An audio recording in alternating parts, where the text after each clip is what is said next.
People who became lab rats. A desert track at Holloman Air Force Base in New Mexico. A man bolted into a steel seat. Behind him, 9 solid-fuel rockets cooked at 40,000 pounds of thrust. In front of him, a brick wall of water designed to stop him in under 2 seconds. The countdown ends. The rockets fire. He goes from 0 to 632 miles per hour in 5 seconds, faster than a .45 caliber bullet leaving the barrel. Then the brakes hit, and so does he. John Paul Stapp was born on July 11, 1910, in Bahia, Brazil, the son of American Baptist missionaries. He spoke Portuguese before he spoke English. He wanted to be a writer. Then, in 1928, a baby cousin died in his arms, and Stapp switched paths. He decided to become a doctor. The man who would eventually destroy his own body for science got into medicine to save lives. By the late 1940s, Stapp was an Air Force flight surgeon at Edwards Air Force Base with one obsession. Pilots were surviving crashes only to die from the impact itself. Engineers at the time believed the human body couldn't survive more than around 18 Gs. Stapp thought that number was a guess, so he built a rocket sled called the Gee-Whiz, recruited himself as test subject number 1, and started riding it. 16 test runs later, he had blown past 35 Gs, almost double what science said was lethal. Here's the part that tells you who this man really was. He didn't tell anyone. He ran tests on himself in secret. When the Air Force finally found out, they ordered him to stop and promoted him to major, hoping the rank would make him behave. It didn't. The price was paid by his body. Test after test ripped fillings out of his teeth, cracked his ribs, and broke bones in his wrists. Witnesses claimed he would reset his own dislocated joints on the drive back to the office. The man would snap a bone back into place like he was straightening a tie. But to answer the real question, he needed to go faster. Much faster. December 10, 1954, Holloman Air Force Base. The Sonic Wind number 1. 9 rockets. Stapp, 44 years old, strapped in tight, arms and legs locked down so the wind wouldn't tear them off. Up above, a young pilot named Joe Kittinger circled in a T-33 jet, there to film the run and watch his boss possibly die. The rockets ignite. The sled launches. In 5 seconds, Stapp covers 3,500 feet and hits 632 miles per hour. Kittinger's jet can't keep up. Then the front scoops slam into the water brakes. The sled goes from 632 to 0 in 1.4 seconds. His body weighs 6,800 pounds in that instant. 46.2 Gs, more than any human has ever voluntarily endured. Every blood vessel in both his eyes explodes. His eyeballs are flung forward in their sockets. He later described the pain as like having a tooth pulled without anesthetic. When the crew unbolted him, he was conscious, half smiling, and completely blind, both eyes full of salmon-colored blood. For several minutes, he didn't know if he'd ever see again. He got most of his sight back by the next morning. Time magazine called him the fastest man on Earth. Before his bruises had even healed, Stapp was already drawing up plans to add more rockets. But here's the part that makes the suffering matter. While studying pilot fatalities, Stapp noticed the Air Force was losing nearly as many men to car accidents as to plane crashes. So he started a one-man crusade for seatbelts. He invented the first crash test dummies. He pushed Congress until, in 1966, the law required every American car to have seatbelts. The father of the seatbelt had bled out his own eyes to prove your car needs one.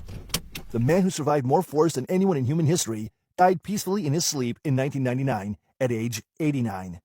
When his friend Joe Kittinger heard the news, he said he hoped St. Peter was wearing his seatbelt when Stapp arrived. It was 1954. That was a miracle. Kevin Warwick. A British professor lies on his back as a surgeon slices open his left wrist. Inside goes an array of 100 microscopic electrodes, each one fired straight into the fibers of his median nerve.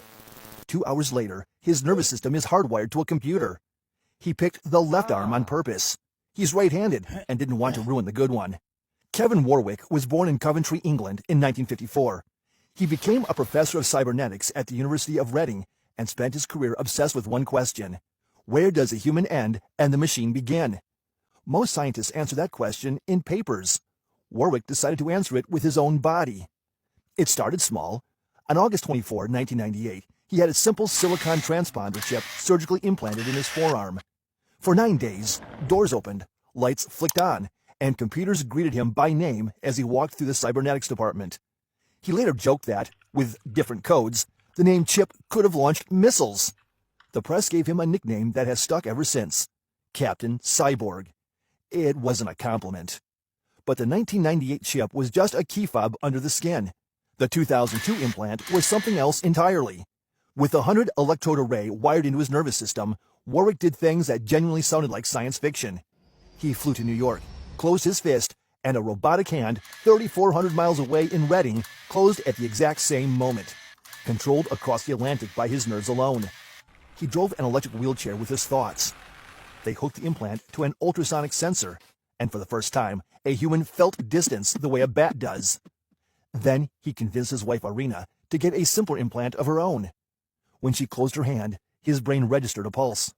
Nervous system to nervous system. The first direct neural link between two human beings. The implants were removed without complications. The first after 10 days, the second after about 3 months. Warwick walked away with both arms working and the strangest resume in modern science. The scientific community is still split on whether he was a real pioneer or just an excellent self-promoter. Either way, one fact stands. In 2002, a man let 100 electrodes be fired into his arm just to find out what would happen. It was 2002, and the answer was quite a lot. Tim Fried. What would you do if you owned a house full of the deadliest snakes on the planet?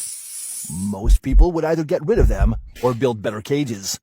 Tim Fried chose option 3, turn his own bloodstream into the cage. A garage in suburban Milwaukee.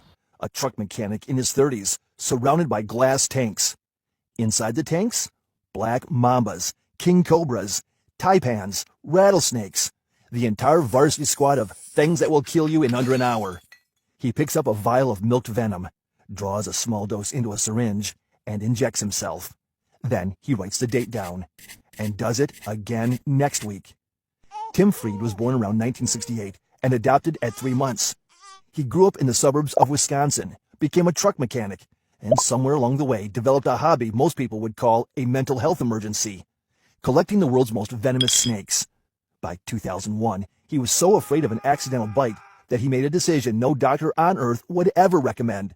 He decided to become immune to all of it. For the next 18 years, Tim Fried deliberately exposed himself to venom 856 times, over 700 self-injections, more than 200 bites he allowed on purpose, and he filmed most of it for YouTube, because of course, he did. It nearly killed him. One afternoon, he took a bite from an Egyptian cobra.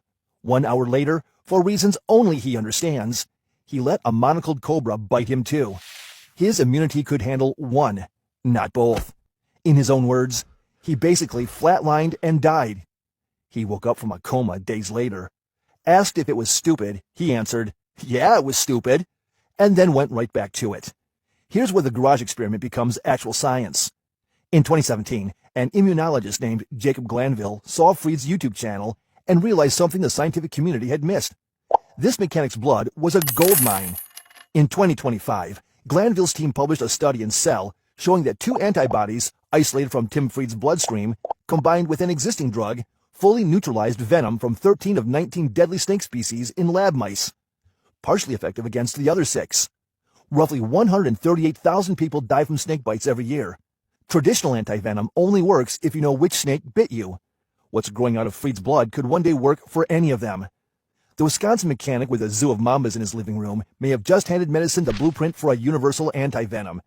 It was 2025, and the dumbest idea in herpetology turned into one of the smartest.